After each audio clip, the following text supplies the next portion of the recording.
바로 조비 에비에이션과 주차장 운영사 메트로폴리스의 파트너십 소식입니다.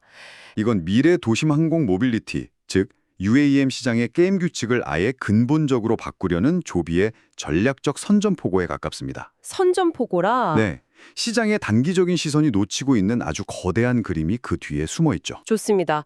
보통 EVTOL, 그러니까 전기 수직 이착륙기 경쟁이라고 하면 대부분의 사람들은 기술 경쟁을 떠올립니다. 그렇죠. 누가 더 좋은 비행기를 만드냐. 네, 누가 더 빨리 FA의 미 연방항공청의 인증을 받는가, 아니면 누가 더 오래 날고 더 조용한 기체를 만드는가, 이런 것들이요. 뉴스를 봐도 온통 배터리 성능이나 비행거리 같은 이야기뿐이죠. 맞아요. 하지만 보내주신 자료들은 이 경쟁의 본질이 전혀 다른 곳에 있다고 말하고 있네요. 바로 그 지점이 모든 오해의 시작점입니다. EVTOL 상용화의 진짜 병목 현상은요. 기체 성능이나 배터리 기술이 아닙니다. 기순이 아니라고요? 네, 심지어 조종사를 구하는 문제도 아니에요. 가장 근본적이고 또 가장 풀기 어려운 질문은 딱 하나입니다. 그게 뭔가요? 그래서 이 멋진 비행기가 뉴욕 맨하튼 한복판 어디에 내릴 수 있는가? 도시 접근권 문제군요. 바로 그겁니다. 생각해보니 그러네요. 아무리 F1 경주용차처럼 빠른 비행기를 만들어도 도시 곳곳에 합법적이고 또 안전하게 승객을 내려줄 정류장이 없다면 그냥 박물관 전시품에 불과하겠군요. 정확합니다. 하늘을 나는 기술보다 땅에 내릴 권리가 더 중요하다는 것, 정말 발상의 전환입니다. 맞습니다. 그리고 이건 단순히 땅을 사는 부동산 문제가 아니거든요. 더 복잡한가요? 그럼요. 정치, 규제, 소음, 안전, 그리고 사회적 합의까지 얽혀있는 굉장히 복잡한 문제입니다. 맨해튼 중심가에 새로운 건물을 짓는다고 한번 상상해보세요. 생각만 해도 머리가 아프네요. 토지를 매입해야 하죠. 용도를 변경해야 하죠. 환경평가 받아야 하죠. 무엇보다 주변 주민들의 그 격렬한 반대를 뚫어야 합니다. 특히 소음 문제는 주민 동의를 얻는 데 가장 큰 걸림돌이 될 것 같고요. 그렇죠. 이 과정은 수년이 걸릴 수도 있고 천문학적인 비용과 정치적 리스크를 동반합니다. 조비는 이 가장 어렵고 지저분한 허들을 정면으로 돌파하는 대신 아주 영리하게 우회하는 길을 찾은 겁니다. 바로 그 우회로가 주차장 회사라는 점이 정말 흥미롭습니다. 네, 이 부분이 아주 재밌는 지점이죠. 항공우주 기술의 최전선에 있는 회사가 손을 잡은 파트너가 주차장 체인인 메트로폴리스라니 처음 들었을 땐 정말 뜬금없다는 생각부터 들었습니다. 전혀 다른 세상의 두 회사가 만난 느낌이랄까요? 여기서 메트로폴리스를 그냥 주차 관리 회사로만 보면 이 전략의 핵심을 놓치게 됩니다. 단순한 주차 회사가 아닌가요? 네, 이 회사는 미국 주요 도시의 가장 비싼 땅, 그러니까 핵심 상권, 중심 업무지구, 주요 공항 인근에 무려 4,200개가 넘는 주차 시설을 이미 확보하고 운영하는 사실상의 핵심 입지 인프라 기업입니다. 4,200개요? 네, 이 공간들은 단순한 주차장이 아니라 도시교통 시스템의 피가 모이는 노드, 즉 거점인 셈이죠. 와, 이미 그 정도의 네트워크를 가졌다는 것만으로도 대단하네요. 그런데 단순히 장소가 많다는 것 말고 왜 하필 주차장이 버티포트의 최적지가 되는 건가요? 더 중요한 건 주차장, 특히 그 옥상 공간이 버티포트가 필요로 하는 거의 모든 것을 이미 갖추고 있다는 점입니다. 우선 전력 인프라를 생각해보죠. 맞네요. 전기차 충전 시설 때문에 이미 고용량 전력망이 깔려 있거나 증설하기가 훨씬 쉽겠군요. 바로 그거죠. 처음부터 땅 파고 전선을 끌어올 필요가 없으니까요. 정확합니다. 둘째는 안전 및 보안 시스템입니다. 수많은 CCTV와 출입 통제 시스템을 24시간 운영해본 경험이 풍부하죠. 그렇군요. 셋째는 동선 관리 노하우입니다. 수많은 차량과 보행자의 흐름을 뒤섞이지 않게 안전하게 분리하고 관리해온 경험은 그 무엇과도 바꿀 수 없는 자산입니다. 듣고 보니 그러네요. 안전 문제도 이미 CCTV나 출입 통제 시스템이 다 되어 있을 거고요. 사실상 버티포트 운영에 필요한 초기 세팅이 거의 다 되어 있는 셈이군요. 맞습니다. 그리고 마지막으로 FAA나 시 정부 같은 규제기관을 설득할 때 가장 강력한 무기가 되는 것. 그게 뭔가요? 바로 응급대응 접근성입니다.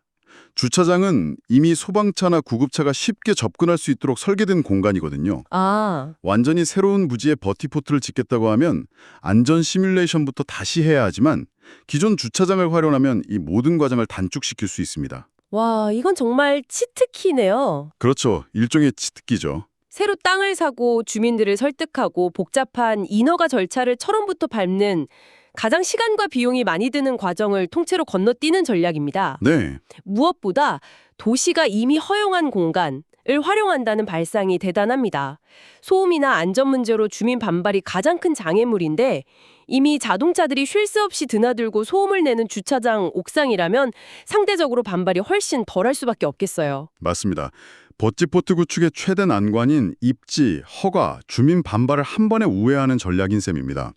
FAA와 지방정부 입장에서도 훨씬 마음이 편하죠. 아, 규제기관 입장에서도요? 네, 완전히 새로운 부지의 위험성을 처음부터 평가하는 것보다 이미 수십 년간 도심의 고위험 공간을 안전하게 운영해온 경험이 있는 메트로폴리스의 시설을 기반으로 하는 것이 훨씬 설명하기 쉽고 관리 리스크도 적으니까요. 잠깐만요. 그런데 한 가지 의문이 남습니다. 네, 어떤 점이죠? 메트로폴리스가 4,200개가 넘는 네트워크를 가졌다고 하셨잖아요. 그런데 이번 발표에서 밝힌 버티포트 숫자는 고작 25개입니다. 그렇죠, 25개. 이건 좀 실망스러운데요. 거의 파일럿 테스트 수준 아닌가요? 이걸로 어떻게 시장을 지배한다는 건지 잘 와닿지가 않습니다. 아주 좋은 지적입니다. 그리고 그 25라는 숫자에 바로 조비의 진짜 의도가 숨어 있습니다. 의도요? 네, 이 전략을 고객의 관점이 아니라 규제기관, 즉 FAA의 입장에서 바라봐야 합니다. 규제기관의 입장이요? 네, FAA 요 목표는 조비가 신청하는 버티포트 25개를 하나하나 개별적으로 심사해서 허가해 주는 게 아닙니다. 그럼 뭐죠? 그들은 단 하나의 성공 사례가 아니라 앞으로 미국 전역의 다양한 도시 환경에서 반복적으로 적용할 수 있는 일반 규칙, 즉 표준 모델을 만들고 싶어 합니다. 아, 일종의 템플릿 같은 거군요. 맞습니다. 예를 들어 초고층 빌딩이 빡빡한 맨해튼 같은 도심, 공항 근처의 저밀도 지역, 해안가의 상업주구, 교외의 주거지역, 각기 다른 환경에서 안전기준이나 소음기준, 비상대응 절차를 어떻게 적용해야 할지 데이터가 필요하죠. 아, 그러니까 이 25개는 일종의 표준 모델 개발을 위한 샘플 포트폴리오인 셈이군요. 정확합니다. 너무 적으면 일반화할 수 없고 너무 많으면 초기 관리 리스크가 너무 커지니 다양한 케이스를 연구하기에 딱 적절한 규모로 시작하는 거네요. 바로 그겁니다. 이 25개는 서비스의 최종 목적지가 아니라 나중에 수백, 수천 개로 복제하기 위한 레퍼런스 포트폴리오입니다. 레퍼런스 포트폴리오요? 네, 이 25개 버티포트의 설계, 운영 방식, 안전 프로토콜이 FAA의 승인을 받아 표준으로 자리 잡게 되면 어떻게 될까요? 어떻게 되나요? 그게 바로 미국 UAM 산업의 디폴트 표준이 될 가능성이 매우 높습니다. 나중에 메트로폴리스의 다른 4천여 개 주차장으로 확장할 때는 이미 검증된 정책 패키지를 그대로 복사해서 붙여넣기만 하면 되니까 확장 속도는 기하급수적으로 빨라지겠네요. 그렇죠. 이건 단순히 사업을 확장하는 게 아니라 시장의 규칙 자체를 만드는 규칙 제정자가 되겠다는 거군요. 정말 영리하네요. 맞습니다.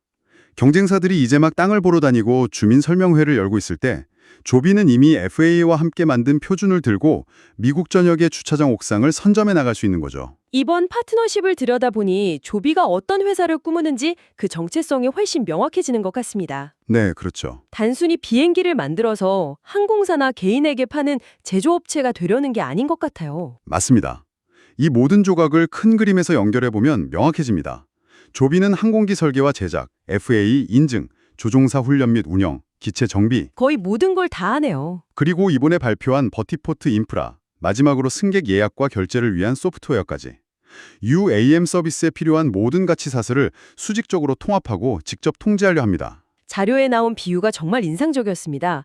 항공판 철도 사업자라는 표현이요. 아, 네. 19세기에 철도를 뒀던 회사들이 철로, 기차, 기차역, 신호체계까지 모두 소유하고 운영했던 것과 똑같다는 거죠. 그 비유가 핵심을 정확히 꿰뚫고 있습니다. 그리고 이런 전력은요, 과거의 실패 사례에서 얻은 값비싼 교훈의 결과이기도 합니다. 실패 사례요? 네, 바로 우버 엘리베이터의 실패죠. 아, 우버가 야심차게 추진했던 항공택시 사업 말이죠. 맞습니다. 우버는 하늘의 우버가 되겠다는 멋진 비전은 있었지만 정작 그 비행기가 내릴 땅과 그 땅을 둘러싼 복잡한 규제 벽을 너무 과소평가했습니다. 플랫폼만 제공하려고 했던 거군요. 그렇죠. 자신들은 플랫폼만 제공하고 인프라나 항공기 운영은 파트너사들이 알아서 할 거라고 생각했죠. 결국 그 벽을 넘지 못하고 사업부를 조비에 매각하며 물러났습니다. 아, 그래서 조비가 그걸 인수했군요. 네, 조비는 그 실패를 바로 옆에서 지켜보면서 항공산업은 플랫폼 이전에 인프라와 규제가 우선이라는 것을 뼈저리게 배운 겁니다. 성장 이전의 승인, 플랫폼 이전의 인프라, 우버와는 정반대의 길을 가는 셈이네요. 완전히 반대죠. 단기적으로는 모든 걸 직접 하려니 비용 부담이 엄청 나겠지만 장기적으로는 서비스의 핵심을 외부에 맡기지 않고 수익 구조 전체를 장악하겠다는 선언으로 들립니다. 맞습니다. 하늘길이라는 인프라 자체를 만들고 소유하고 운영하는 회사가 되겠다는 야심이죠. 알겠습니다. 그럼 이 모든 걸 알고 나니 처음에 던졌던 그 질문이 더 궁금해지는데요. 네, 시장 반응이죠. 네, 이렇게 똑똑하고 장기적인 포석을 까는 전략인데 왜 주식시장은 조용할까요?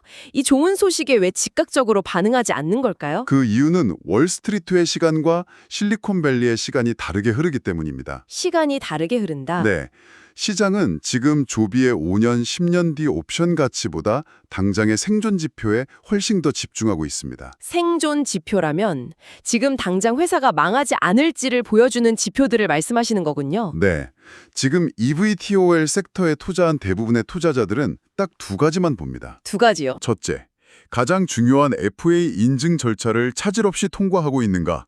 둘째, 현금 소진 속도, 즉 캐시 번이 얼마나 빠른가. 이 두 가지가 회사의 생존과 직결되는 가장 명확한 체크포인트이기 때문이죠. 그러니까 이번 버티포트 파트너십이 당장 회사의 수익, 즉 주주 한 명당 얼마의 이익을 가져다 줄지 EPS 숫자로 보여주지 않기 때문에 그렇죠. 트레이더들 입장에서는 좋은 이야기이긴 하지만 매수 버튼을 누를 트리거는 아니라고 판단하는 거군요. 정확합니다. 주식시장은 구조적으로 구체적인 숫자를 좋아합니다. 예를 들어 이번 발표에서 총 투자비는 얼마가 들고 메트로폴리스와의 수익 배분 구조는 이러하며 운용이 시작되면 착륙료는 얼마를 받을 것이다. 와 같은 정량적인 정보가 하나라도 있었다면 반응이 달랐을 것이다. 네, 반응이 달랐을 겁니다. 하지만 이번 발표는 전략적 방향성을 보여주는 선언이지 당장 재무 모델에 입력할 수 있는 숫자를 제공하지는 않죠. 단기 투자자들 입장에서는 스토리는 좋은데 그래서 그게 언제 실적에 찍히는지는 모르겠다고 생각하며 관망하는 거군요. 그렇죠. 그리고 아까 우리가 이야기했던 25개라는 숫자 자체도 단기 투자자들에게는 오히려 작게 보일 수 있습니다. 아, 그럴 수도 있겠네요. 저희가 방금 분석한 것처럼 장기적으로는 표준을 만들기 위한 강력한 숫자지만 당장 규모의 경제를 중시하는 사람들 눈에는 아직 파일럿 프로그램 수준이구나 라고 해석될 여지가 충분한 거죠. 수백 개면 본게임, 25개면 아직 연습게임 정도로 받아들이는 거군요. 맞습니다. 그런 셈이죠. 결국 시장이 폭발적으로 반응하는 시점은 이 스토리가 숫자로 바뀌는 순간이겠네요. 네, 맞습니다.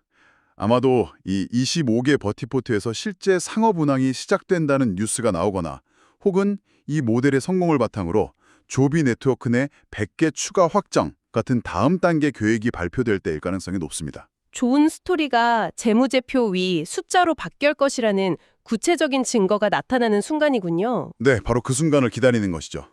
현재 거시경제 환경도 무시할 수 없고요. 아, 금리 문제도 있겠네요. 금리가 높은 시기에는 미래의 가치보다는 현재의 현금 흐름이 더 중요하게 여겨지니까요. 맞습니다. 금리가 높다는 건 미래에 벌어들일 돈의 현재 가치를 더 많이 할인해야 한다는 뜻입니다. 그러니 조비의 버티포트 전략 같은 장기적인 옵션 가치는 주가에 아주 천천히 반영되거나 아예 다음 마일스톤이 나올 때까지 반응이 지연되기 쉽습니다. 정리하자면 시장의 관심사와 조비의 전략적 행보 사이에 시간적 불일치가 있는 셈이군요. 네, 시간적 불일치. 아주 정확한 표현입니다. 시장은 분기별 실적과 단기 마일스톤을 보고 있는데 조비는 5년, 10년 뒤에 산업표준과 지배력을 보고 움직이고 있으니까요.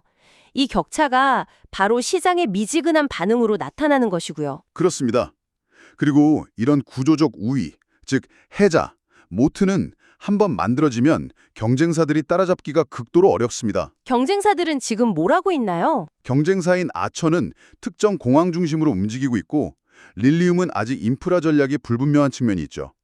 반면 조비는 미국 본토의 도심 핵심부를 선점하면서 FAA와 가장 긴밀한 관계를 맺고 있습니다. 이건 기술이나 돈만으로는 쉽게 따라잡을 수 없는 종류의 격차네요. 그럼요. 자, 이 모든 걸 종합해보면 무엇을 의미할까요?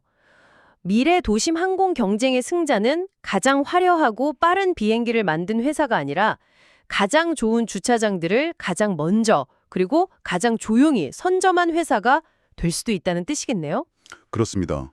그리고 더 나아가 자료들은 조비가 궁극적으로 항공사가 아닌 공항을 소유한 회사처럼 행동할 가능성을 보여줍니다. 공항을 소유한 회사요? 네. 이 인프라를 독점하게 되면 나중에는 경쟁사의 EVETOL에게 이착륙 공간을 빌려주고 사용료를 받는 인프라 사업자가 될 수도 있다는 거죠. 와, 그건 생각도 못했네요.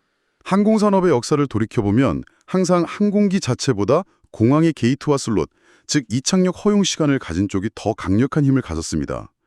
조비는 지금 미래의 도심 슬롯을 선점하고 있는 겁니다. 하늘은 기술이 결정하지만 시장은 땅과 규제가 결정한다. 오늘 분석의 핵심을 관통하는 문장이네요. 그렇죠. 조비는 지금 그 땅과 규제를 동시에 장악하려는 첫 발을 내디딘 것이고요. 하늘은 누구나 날 수 있지만 도시는 먼저 차지한 자의 것이라는 선언과도 같죠. 20세기에 가장 가치 있는 부동산이 대로변 상점가나 금융가의 마천루였다면 21세기 중반에 가장 가치 있는 부동산은 어쩌면 그동안 우리가 무심코 지나쳤던 도시의 잊혀진 옥상이나 낡은 주차장이 될 수도 있지 않을까요? 아주 흥미로운 질문이네요. 지금 여러분이 살고 있는 도시에서 우리가 미처 그 가치를 알아보지 못하고 있는 공간 중에 미래의 핵심 인프라가 될 곳은 어디일지 한번 상상해 보시는 건 어떨까요?